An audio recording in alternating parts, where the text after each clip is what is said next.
Hi guys, welcome to another review of Andy's Reviews. Today we're going to be talking about, as you can see on the screen, The Hateful Eight, so let's get down to it. I saw The Hateful Eight in 70mm. I saw it over the break with my cousin and my uncle. On top of that, let's talk about it. I can't tell you the difference between the DCP and the 70mm because I haven't seen the DCP version yet. The reason being is I've already seen the movie, and I already know the DCP version is going to be the version we get on Blu-ray. I almost guarantee it. The 70mm will most likely be reserved for special screenings at the New Beverly in Los Angeles, California, the theater that Quentin Tarantino owns. That being said, let's dive into this review. It opened with an overture. Now, my cousin had ordered the tickets long after I had told him, so we had to sit at the very front of the movie. So the whole time I was like this. But the overture got me into it. And what's unique about this is it's supposed to feel like an event, and this overture gets you into the mood to watch the movie. We really don't have anything like that in modern cinema anymore. I mean, sure, if your projectionist is smart, he'll program trailers that fit in the style of the movie that you're going to see, but more than likely that's not the case because here's the deal. Studios request trailers to go on certain movies. That's just the way it is. So on top of that, I was really excited to see this movie.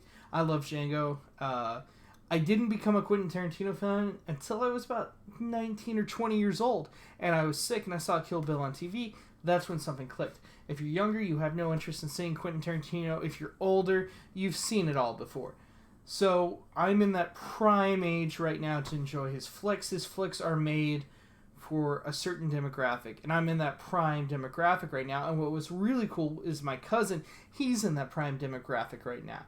He's just getting into it, so he's just now getting into watching movies. This is a cousin that told me his favorite franchise was Transformers. Okay, so keep that in mind. This was like his first look into, and people are texting me again. This is the third time I've had to do this, so I'm just going to truck on through. Anyway, so it was one of those things. It was an experience, and the film was great. It was witty. It was dialogue-filled. It was exactly what you want from a Tarantino movie, especially the bloodbath at the end. But here's the deal. The 70mm was so wasted in one location. Now, I understand it costs a lot to lug the cameras around and stuff like that, but those opening wide shots, so amazing. And the scene in the middle kind of went a little too far, in my opinion. But other than that, it was a pretty darn good film. I had a great time. Tarantino has shown that he loves Westerns, and he's pulled straight from Westerns, and he's learned and he studied it. I'm glad we got 2 Westerns from him in his set of 10 films, that he has said he's only going to direct 10 films. This is the 8th one. So he's getting better. And if he considers Death Proof, and a lot of people do, his worst film, if that's your worst film, a cheesy sort of, this is my love for it, I don't care what anybody says, I'm going to do an experiment and do it this way, it's not really that bad of a film. It's not a great film, but it's not bad either. If that's your worst film, you have a pretty good track record. I mean, Jackie Brown was good, Inglourious Basterds was, in my opinion, his masterpiece. That's where he found himself. That's where he discovered he loved making spaghetti westerns, because if you look at it, Inglourious Basterds is a spaghetti western inside of a World War II movie. That's all it is. And it's so grand and so much fun.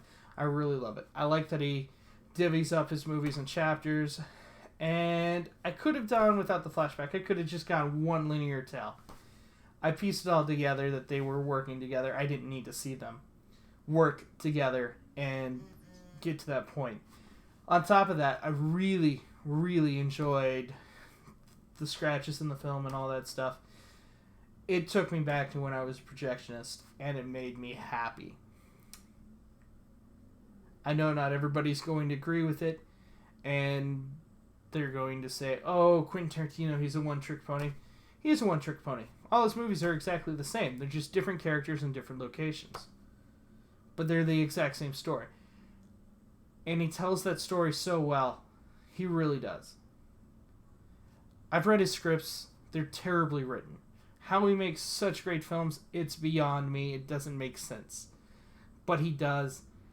I'm not looking forward to him writing novels because I have a feeling that it would be just awful. But his movies are so great. Anyway, thank you so much for paying attention. Catch us next week.